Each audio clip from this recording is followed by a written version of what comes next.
ಕಾಳಿ ನದಿಯಿಂದ ಕೆರೆ ಬಾಂದಾರುಗಳಿಗೆ ನೀರು ತುಂಬಿಸುವ ಯೋಜನೆಯ ದಾಂಡೇಲಿ ನಗರದ ಹಳಿಯಾಳ ರಸ್ತೆಯಲ್ಲಿರುವ ಪಂಪ್ ಹೌಸ್ಗೆ ಹಳಿಯಾಳ ತಹಶೀಲ್ದಾರ್ ಭೇಟಿ. ಯೋಜನೆ ಅಂತಿಮ ಹಂತದಲ್ಲಿದೆ. ಫಿರೋಜ್ ಸೋಮನಕಟ್ಟಿ.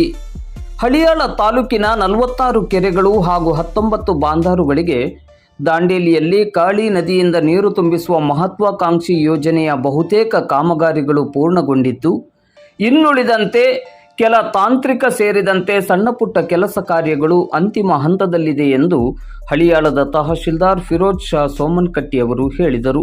ಅವರು ಇಂದು ಬುಧವಾರ ಮಧ್ಯಾಹ್ನ 1 ಗಂಟೆ ಸುಮಾರಿಗೆ ದಾಂಡೇಲಿ ನಗರದ ಹಳಿಯಾಳ ರಸ್ತೆಯಲ್ಲಿರುವ ಕಾಳಿ ನದಿಯಿಂದ ಹಳಿಯಾಳದ ಕೆರೆ ಹಾಗೂ ಬಾಂದಾರುಗಳಿಗೆ ನೀರು ತುಂಬಿಸುವ ಯೋಜನೆಯ ಪಂಪ್ ಹೌಸ್ಗೆ ಭೇಟಿ ನೀಡಿ ಪರಿಶೀಲನೆಯನ್ನು ನಡೆಸಿದರು. ಈ ಸಂದರ್ಭದಲ್ಲಿ ಮಾಧ್ಯಮದವರ ಜೊತೆ ಮಾತನಾಡಿದ ಅವರು, ಶಾಸಕರಾದ ಆರ್.ವಿ. ದೇಶಪಾಂಡೆ ಅವರ ವಿಶೇಷ ಮುತುವರ್ಜಿಯಿಂದ ಈ ಯೋಜನೆ ಜಾರಿಗೊಂಡು ಇದೀಗ ಕಾಮಗಾರಿ ಅಂತಿಮ ಹಂತದಲ್ಲಿದೆ. ಈ ಯೋಜನೆಯ ಕಾಮಗಾರಿ ತ್ವರಿತವಾಗಿ ಮುಕ್ತಾಯಗೊಳಿಸುವಂತೆ ಆಗ್ರಹಿಸಿ ಹಳಿಯಾಳದಲ್ಲಿ ರೈತ ಬಾಂಧವರು ಹೋರಾಟವನ್ನು ನಡೆಸಿರುವುದನ್ನು ಉಲ್ಲೇಖಿಸಿದ ಅವರು, ಕಾಮಗಾರಿ ತ್ವರಿತ ಮುಕ್ತಾಯವಾಗಲು ಅಗತ್ಯ ಕ್ರಮವನ್ನು ಕೈಗೊಳ್ಳಲಾಗುತ್ತಿದೆ. ಕೆಲವೊಂದು ತಾಂತ್ರಿಕ ಸಮಸ್ಯೆಗಳಿಂದ ವಿಳಂಬವಾಗಿದೆಯೇ ಹೊರತು ಬೇರೆ ಯಾವ ಕಾರಣದಿಂದ ಅಲ್ಲ ಎಂದು ಸ್ಪಷ್ಟಪಡಿಸಿದರು. ರೈತರು ಈ ದೇಶದ ಬೆನ್ನೆಲುಬು.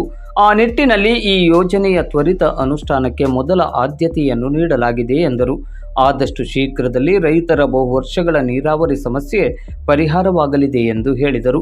ಈ ಸಂದರ್ಭದಲ್ಲಿ ರೈತ ಮುಖಂಡರಾದ ನಾಗೇಂದ್ರ ಜಿಒಜಿ, ಕುಮಾರ್ ಬೊಬಾಟಿ, ಗಿರೀಶ್ ಟೋಸೂರ್, ಶಂಕರ್ ಕಾಜುಗಾರ್, ಸಾತೇರಿ ಗೋಡಿಮನಿ, ಮಹೇಶ್ ಪಾಲೇಕರ್, ರಾಮದಾಸ್ ಬೆಳಗಾಂಕರ್, ಸುರೇಶ್ ಶಿವಣ್ಣವರ್ ಮೊದಲಾದವರು ಉಪಸ್ಥಿತರಿದ್ದರು. ವಿಶೇಷವಾಗಿ ಹಳಿಯಾಳ ತಾಲೂಕಿಗೆ ಯಂಗ್ ಆ್ಯಂಡ್ ಎನರ್ಜೆಟಿಕ್ ಮತ್ತು ವಿಶೇಷವಾಗಿ ಸಾಮಾಜಿಕ ಭದ್ರತೆ ಮತ್ತು ಜನಪರ ಕಾಳಜಿಯನ್ನು ಹೊಂದಿರುವಂಥ ಒಬ್ಬ ತಹಶೀಲ್ದಾರರಾಗಿ ಆಗಮಿಸಿದೆ.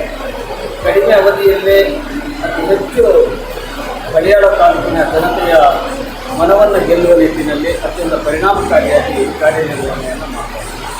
ಬಹುಶಃ ಹಳಿಯಾಳ ತಾಲೂಕಿನ ಬಡವರ ಬದುಕನ್ನು ಹಸನು ಮಾಡುವ ರೈತರ ಕೃಷಿ ಚಟುವಟಿಕೆಗಳಿಗೆ ವಿಶೇಷವಾದಂಥ ಉಪಯುಕ್ತ ನೆರವು ನೀಡುವ ನಿಟ್ಟಿನಲ್ಲಿ ಈ ಯೋಜನೆ ಯೋಜನೆಯ ಪ್ರಕಾರ ಕಾಲಮಿತಿಯ ಒಳಗಡೆ ಈ ಯೋಜನೆ ಮುಕ್ತಾಯವನ್ನು ಕಂಡು ರೈತರ ಭೂಮಿಗೆ ಸಕಾಲದಲ್ಲಿ ನೀರು ಹರಿಯುವಂಥ ವ್ಯವಸ್ಥೆ ಆಗಿದೆ. ಕಾರಣಗಳು ಹಣವಿರಬಹುದು. ಈ ಬಗ್ಗೆ ಸಾಕಷ್ಟು ಹೋರಾಟಗಳು ಕೂಡ ಹರಿಯಾಣದಲ್ಲಿ ನಡೆದಿರುವಂತಹ ತಾವು ಕೂಡ ಬಹುಶಃ ನನಗೆ ಬಂದ ಮಾಹಿತಿ ಪ್ರಕಾರ ಏಪ್ರಿಲ್ 2ರ ಒಳಗಡೆ ಇದನ್ನು ಪ್ರಾರಂಭಿಸುವ ನಿಟ್ಟಿನಲ್ಲಿ ನಾವು ವೃತ್ತಿಯನ್ನು ಇರ್ತೀವಿ ಎನ್ನುವಂಥ ಭರವಸೆಯನ್ನು ವ್ಯಕ್ತಪಡಿಸಿದ್ವಿ. ಸರ್, ಏನೇನು ಮೊದಲೇ ನಮಸ್ಕಾರ ಎಲ್ರಿಗೂ. ಇದೆಲ್ಲ ಹಳಿಯಾಳ ರೈತರು ಮತ್ತು ಹಳಿಯಾಳ ಜನತೆಗೆ ಸಲ್ಲುವಂತಹ ಶ್ರೇಯಸ್ಸು, ನಂದೇನಲ್ಲ. ನಾನು ಬಂದ ನಂತರ ಈ ಹೋರಾಟಗಳ ರೈತ ಸಂಘಟನೆಯಿಂದ ಸುಮಾರು 9 ವರ್ಷಗಳಿಂದ ನೆನೆಬದ್ದು ಬಿದ್ದಿರುವಂತಹ ಈ ಕಾಳಿ ನದಿಯಿಂದ ನೀರೆತ್ತು ಕೆರೆ ತುಂಬಿಸುವಂತಹ ಯೋಜನೆಗೆ ಮೊನ್ನೆ ನಾವು ಪ್ರತಿಭಟನೆಗಳು ಮಾಡಿದಾಗ ನಿಜ ಟೈಮ್ ಕೊಟ್ಟಿದ್ವಿ. ನಾವು ಆ ಕಾಂಟ್ರಾಕ್ಟರ್ ಹೇಳಿರೋ ಪ್ರಕಾರ 7 ದಿನ ಅಂತ ಹೇಳಿ ನಂತರ 15 ದಿನಗಳ ಅವಧಿಗಳನ್ನು ತೊಗೊಂಡಿದ್ವಿ. ಈಗಾಗಲೇ ಇವತ್ತು ನಾವೆಲ್ಲ ರೈತ ಸಂಘಟನೆ ಮುಖಾಂತರ ನಾನು ಬಂದಿದ್ದೀನಿ. ಈ ಕೆಲಸಗಳ ಆರಂಭ ಆಗಿದೆ. ಇನ್ನೇನು ಡ್ರೈ ರನ್ನನ್ನು ಚಾಲೂ ಮಾಡಿದ್ದಾರೆ. ಈಗ ಇನ್ನೊಂದು 2-3 ದಿನದಲ್ಲಿ ನೀರು ತಲುಪುತ್ತೆ. ಅಂದ್ಕೊಂಡಾಗ 2ನೇ ತಾರೀಕು ಆಗದೇ ಇರ್ಬೋದು, ಆದರೆ ಒಂದು 2-3 ದಿನದಲ್ಲಿ ನೀರು ಅಲ್ಲಿಗೆ ತಲುಪುತ್ತೆ. ಈ ಪೂರ್ವದಲ್ಲಿ ಆಗಿರುವಂತಹದ್ದು ತಾಂತ್ರಿಕ ತೊಂದರೆಗಳು, ಕೆಲವು ಲ್ಯಾಂಡ್ ಅಕ್ವಿಷನ್ ಸಮಸ್ಯೆಗಳು, ಬೇರೆ ಬೇರೆ ಕಾರಣಗಳಿಂದ ತೊಂದರೆ ಆಗಿತ್ತು. ಬಟ್ ಇನ್ಮೇಲೆ ಆ ಥರದ ಸಮಸ್ಯೆಗಳು ಬರೋದಿಲ್ಲ ಅನ್ನೋದು ನಾನು ಭರವಸೆ ಕೊಡ್ತೀನಿ. ಜೊತೆಗೆ ಎಲ್ಲ ಇಂಜಿನಿಯರ್ಗಳಿದ್ದಾರೆ. ಈ ರೈತ ಸಂಘಟನೆ, ವಿಶೇಷವಾಗಿ ರೈತ ಸಂಘಟನೆಯವರು ನಮ್ಮನ್ನು ಕೆಲಸಗಳನ್ನ ತಗೊಳ್ತಾ ಇದ್ದಾರೆ ನಮ್ಮ ಕಡೆ. ಅದಕ್ಕೆ ಅವರಿಗೆ ಅಭಿನಂದಿಸ್ತೀನಿ. ಎಲ್ಲದಕ್ಕಿಂತ ಹೆಚ್ಚಾಗಿ ಹಳಿಯಾಳ ಜನತೆ, ನೀವು ನನಗೆ ಆರಂಭದಲ್ಲಿ ಹೇಳಿರುವಂಥ ನನಗೆ ಅವಕಾಶ ಮಾಡಿಕೊಟ್ಟಿದ್ದಾರೆ ಅವ್ರ ಸೇವೆ ಮಾಡಲಿಕ್ಕೆ. ಅದಕ್ಕೆ ನಾನು ಅವ್ರ ಚುನಾವಣೆ ಆಗಿರ್ತೀನಿ.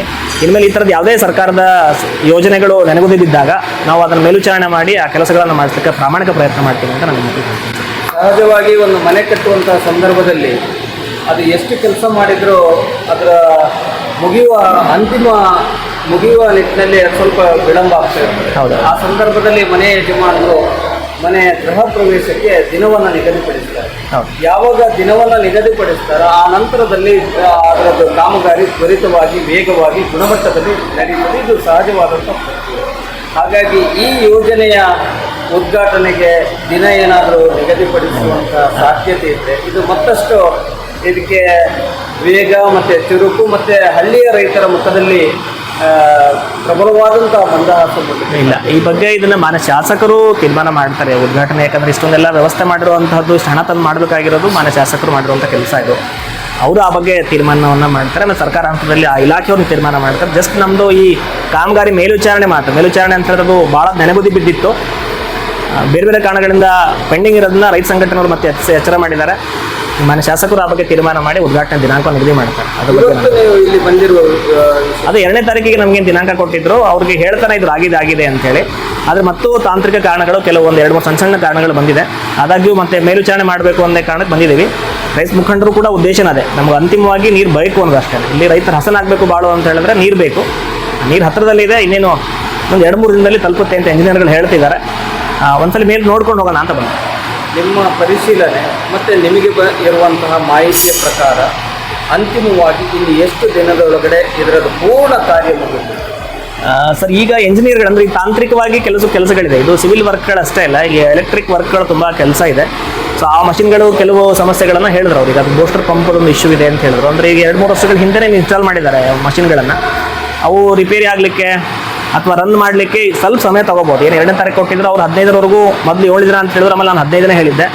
ಅದಾದ ನಂತರ ಮತ್ತೆ ನಾವು ನಿಜವಾದ ಸಮಸ್ಯೆಗಳು ಏನು ಬರುತ್ತೆ ಪ್ರಾಕ್ಟಿಕಲ್ ಆಗಿ ನೋಡಿ ಅಂತ ಹೇಳಿದಾಗ ಅವ್ರು ಏಪ್ರಿಲ್ 15ರವರೆಗೂ ಟೈಮ್ ಕೇಳಿದ್ರು ನಮಗೆ. ಆದರೂ ಕೂಡ ರೈತ ಸಂಘಟನೆಯವರೆಲ್ಲ ನಾವು ಅವತ್ತು ಪ್ರತಿಭಟನೆ ಮಾಡುವಾಗ ನಾವು 2ನೇ ತಾರೀಕಿಗೆ ಆರಂಭ ಮಾಡ್ತೀವಿ ಅನ್ನೋ ಆಶ್ವಾಸನೆ ಕೊಟ್ಟಿದ್ರು. ಈಗ 1-2 ದಿನದಲ್ಲಿ ಈಗ ಟ್ರಯಲ್ ರನ್ ಆರಂಭ ಆಗುತ್ತೆ. ಅಂತಿಮವಾಗಿ ಇದರ ಪ್ರಯೋಜನ ಸರ್ಕಾರದಿಂದ ಮತ್ತು ಮಾನ್ಯ ಶಾಸಕರು ಏನು ತೀರ್ಮಾನ ಮಾಡಿ ಅಂದರೆ ದಿನಾಂಕವನ್ನು ಉದ್ಘಾಟನೆ ನಿಗದಿ ಮಾಡ್ತಾರೆ, ಆ ದಿನಾಂಕ ಆಗುತ್ತೆ. ಒಟ್ಟಿನಲ್ಲಿ ಮಗು ಹತ್ತುತ್ತಲೇ ತಾಯಿ ಅದಕ್ಕೆ ಆಹಾರವನ್ನು ಕೊಡುವ ಪ್ರಕ್ರಿಯೆಯಲ್ಲಿ ತೊಡಗಿಸಿಕೊಳ್ತಾರೆ. ಹಾಗೆ ಹಳಿಯಾಳದ ರೈತರು ಹತ್ತಿದ್ದಾರೆ. ಅವರ ಕಣ್ಣೀರಿಗೆ ವೇಗವನ್ನು ಕೊಡುವ ನಿಟ್ಟಿನಲ್ಲಿ ತಮ್ಮ ನೇತೃತ್ವದಲ್ಲಿ ಶಾಸಕರ ಮಾರ್ಗದರ್ಶನದಲ್ಲಿ ಈ ಕಾರ್ಯ ನಡೆಯಲಿ ಎನ್ನುವ ಆಶಯದೊಂದಿಗೆ ಇಷ್ಟೊತ್ತು ನಮ್ಮ ಜೊತೆ ಮಾತಾಡಿದ್ರಿ.